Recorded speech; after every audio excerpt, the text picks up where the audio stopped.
लड़कपन में दुकान खोली, कई बिजनेस किए, सब नाकाम हुए, तो क्या बचपन ही से सहाफ़ी और साफ़ी बनना चाहते थे? अब तो लगता यही है, क्योंकि ये जो कुछ है मैं कहता हूँ कि इसमें मेरे इरादों का कोई दखल नहीं है। तो मसलन मैं जब जमीयत में था तो मेरे बड़े भाई शदीद तरीन मुखालिफ, मेरा पूरा ख़ानदान शदीद तरीन मुखालिफ, और मैं जब इस वक्त वालदा से बड़ा एक शर्मिंदा भी होता हूँ और ज़्यादा कोशिश भी करता हूँ, तो उस वक़्त मैंने वालदा को भी बहुत दुख दिए हैं।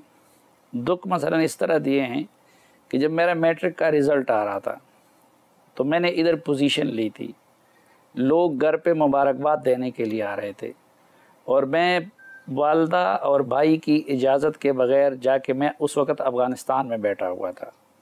और फिर अफ़गानिस्तान से वापस आते हुए मैंने बाजवड़ में ये जो जमात इस्लामी के हैं हारून रशीद साहब, इनके हुजरे में मैंने अपना रिज़ल्ट देखा और उधर पता चला कि अच्छा मैंने तो पोजीशन भी ली है। तो आप देखें कि उस वक़्त घर में इधर लोग मुबारकबाद की बजाय जो है वो आके तो मुबारकबाद भी हो जाती थी और मातम भी हो जाता था कि सलीम तो घर से गायब है, पता नहीं ज़िंदा आएगा मुर्दा आएगा, ये उस चीज़ का।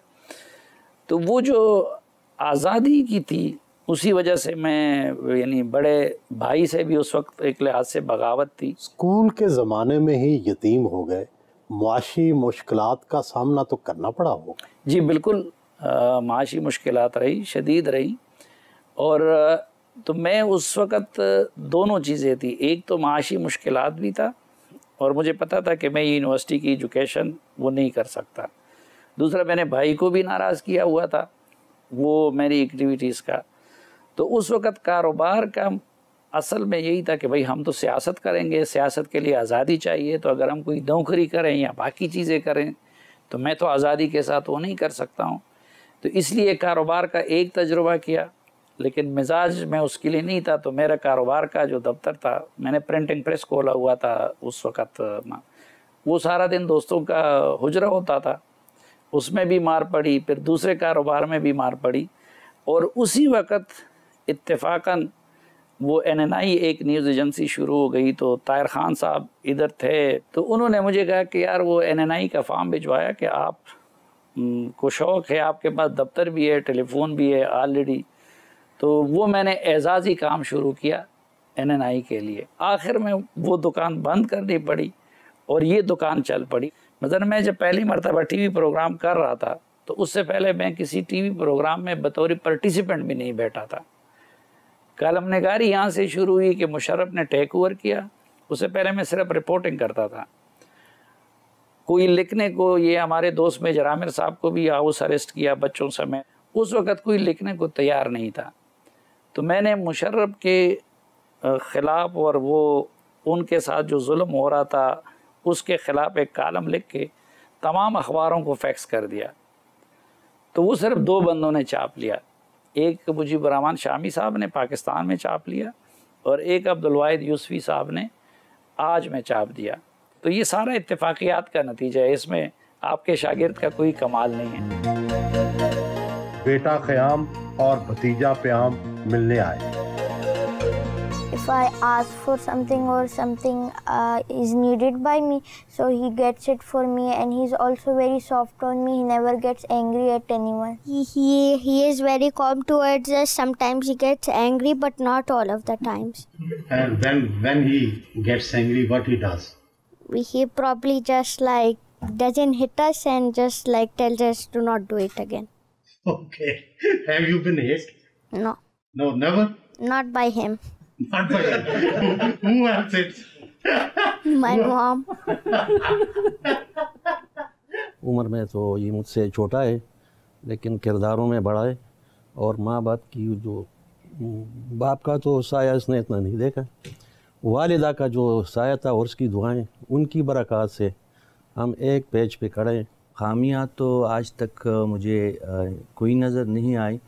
बहैसियत बड़े भाई के रिश्ते तो तमाम अल्लाह की तरफ से एक नेमत होते हैं, लेकिन मैं बहुत खुशकिस्मत हूँ कि ऐसे बड़े भाई मुझे मिले हैं जो वाकई जिसको कहते हैं कि जो शजरे सायदार होते हैं, तो वाकई मेरे लिए तो ये बहुत बड़ा साहिबान है। तो इनके किरदार को देखते हुए इनको अल्लाह ने जो एक इज़्ज़त दी, इन्होंने जो एक मुकाम ख़ुद अपनी मेहनत से बनाया, तो उस डर से, उस खौफ से मैं हमेशा ही इनके वो सामने मेरा सर झुका रहता है। अच्छाई के लिहाज से अगर मैं बात करूं तो अब जिस तरह कोविड-19 आया तो इन्होंने अपने घर के अलावा जितने भी ये लोग अपने इनका वो है दोस्त अहबाब है, फैमिली है, उन सब को लेके इनको सुबह से लेकर शाम तक इनको परेशानी रहती है कि खुदा ना तक कोई किसी को यानी वो रिस्क में कमी ना आ जाए, किसी की नौकरी का कोई मसला ना हो जाए, तो उन सब का ख्याल रखते हैं, चाहे मनीटरी लिहाज से हो चाहे फूड के हिसाब से, जितना इनसे हो सकते तो करते हैं। मुझे घर से रुखसत होने से पहले वालदा से दुआएं और प्यार लेना उनका रोजाना का मामूल है। वालदा को बेबे कहकर पुकारते हैं।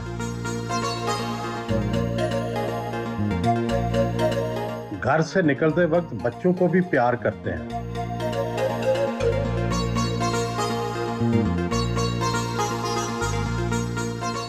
जिंदगी की पहली तनख्वाह तो शायद चंद सौ या चंद हजार होगी, अब लाखों रुपए पाते हैं।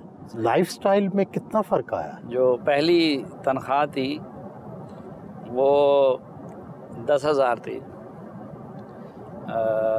जो NNI में मेरी थी।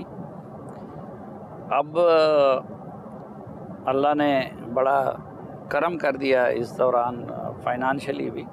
मैं ना बचत का ख़ाइल हूँ और ना बचत की है, लेकिन ठीक ठाक जितनी कम जिस तरीके से कमाया है उसी तरीके से अल्हम्दुलिल्लाह जो है उसको लुटाया भी है। ठीक है, मसलन मेरा अभी तक घर नहीं है, मैंने उसके लिए बचत नहीं की, अभी घर के लिए सिर्फ प्लाट ख़रीदा है।